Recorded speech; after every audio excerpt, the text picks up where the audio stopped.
Untuk melihat kunci jawaban tugas 2, silakan klik link yang terdapat pada deskripsi video ini.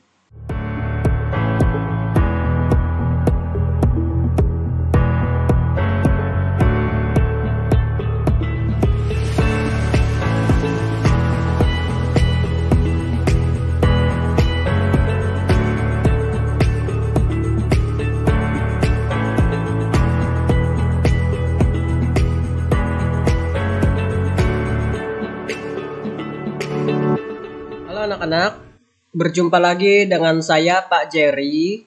Apa kabar? Saya harapkan kalian sehat semua ya.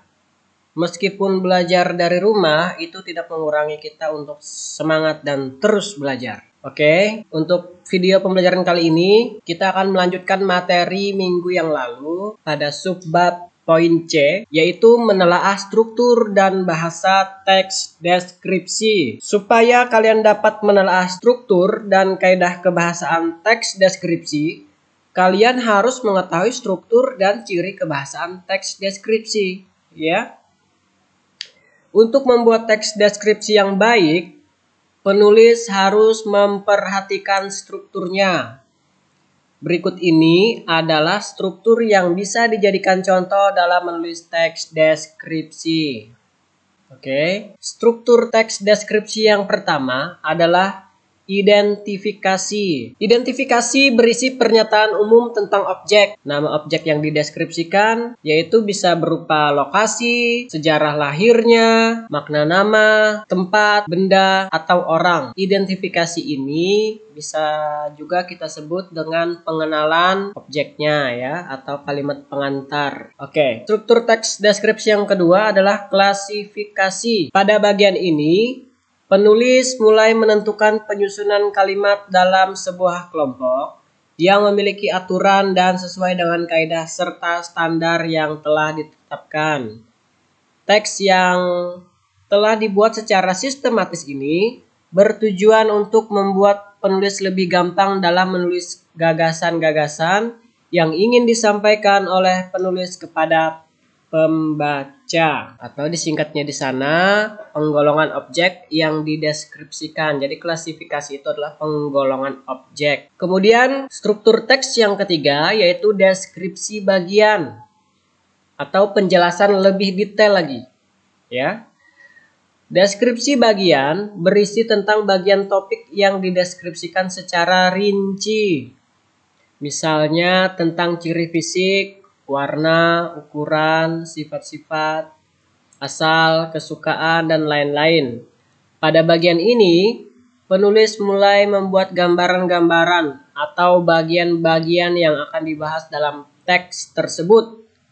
Dengan membuat sebuah pemaparan ini atau penjelasan ini, objek dalam topik tersebut bisa dituliskan secara mudah sehingga gampang dipahami oleh pembaca. Nah, di sana saya berikan contoh teks deskripsi disertai dengan strukturnya. Yang pertama adalah bagian dari identifikasi, yaitu pengenalan objek. Objeknya yang diperkenalkan adalah kelinci betina yang penulis beri nama Lucy. Penulis ini bisa mendapatkan kelinci karena dia mendapat ranking 1 di kelas. Itu kan perkenalan ya. Yang kedua adalah klasifikasi. Di sana juga sudah ada contohnya. Lucy kelinciku ini memiliki bulu berwarna putih yang halus dan wangi sekali. Kupingnya sangat panjang sekitar 30 cm. Oh iya. Jangan lupa ya, klasifikasi ini biasanya disertai dengan angka-angka. Ya, bisa berupa angka, bisa berupa panjang itu ya, ukuran panjang atau berat. Di sana tertulis kupingnya sangat panjang sekitar 30 cm. Berat badannya 60 gram. Panjang tubuhnya 50 cm. Kemudian dia memiliki mata biru kehijau-hijauan. Nah, kemudian dijelaskan lagi, lebih rinci lagi pada bagian deskripsi bagian pada struktur teks deskripsi yang terakhir. Kita bisa baca. Lucy suka memakan sayur-sayuran dan tentu saja makanan kesukaannya adalah wortel. Nah, itu lebih dijelaskan lagi ya. Dia lebih rinci lagi, lebih mendalam lagi penjelasannya. Saat tiba jam makannya, dia akan selalu tepat waktu mendekati dan menggeliat-geliat di kakiku. Bla bla bla bla. Sampai kalimat terakhir, aku senang ayah memberiku hadiah kelinci. Aku jadi tidak bosan di rumah terus. Paham sampai di situ? Ingat bahwa struktur teks deskripsi ini tidak boleh posisinya berganti-ganti atau berpindah posisi ya. Identifikasi itu selalu di urutan pertama, yang kedua adalah klasifikasi, dan yang ketiga deskripsi bagian. Jadi tidak boleh ketiga ini posisinya tertukar. Harus kalian ingat itu.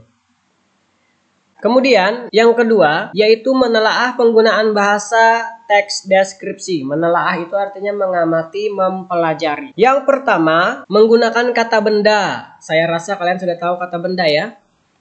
Ya, sekolah, rumah, buku, HP, kipas angin, dan sebagainya. Itu adalah kata benda. Yang kedua, mengandung frasa kata benda. Beliau adalah seorang kepala sekolah yang rendah hati. Yang ketiga, mengandung sifat. Contohnya, 1 siswa rajin atau 2 kaos kaki putih. Yang keempat, mengandung kata kerja transitif. Kata kerja transitif ini ditandai dengan awalan me. Ya, paham? Oke. Contohnya, siswa itu mengenakan seragam putih biru. Yang dilihat adalah mengenakan. Yang kelima, mengandung kata kerja. Ya, bisa mengungkapkan pandangan pribadi penulis. Seperti saya pikir itu adalah kucing cerdas. Yang menjadi kata kunci adalah saya pikir ya, kemudian saya yakin, itu kan mengungkapkan perasaan atau pendapat penulis. Yang keenam, mengandung kata keterangan. Dengan cepat ia berlari misalnya ya. Di rumah ini keterangan tempat, di kantin keterangan tempat ya. Kemudian yang ketujuh, menggunakan bahasa kiasan atau majas, metafora, dan personifikasi. Ada tugas untuk kalian, silakan kerjakan tugas pada halaman 7 nomor 1 sampai 5. Sudah ada pada buku kalian masing-masing ya, tugasnya di sana. Pilih salah satu saja, mengerjakannya melalui apa? Melalui Google Class atau melalui kertas lembar. Maksudnya, jika kalian sudah mengerjakan di Google Class, jangan lagi mengerjakan di kertas lembar. Atau apabila kalian sudah mengerjakan di kertas lembar, jangan lagi mengerjakan melalui Google Class. Jika mengerjakan di kertas lembar, wajib mencantumkan nama lengkap, kelas, mata pelajaran, dan alamat. Jangan lupa soalnya juga ditulis. Salah hilapnya mohon maaf. Saya harapkan materi pembelajaran pada video kali ini bermanfaat untuk kalian semua. Terima kasih. Sampai jumpa.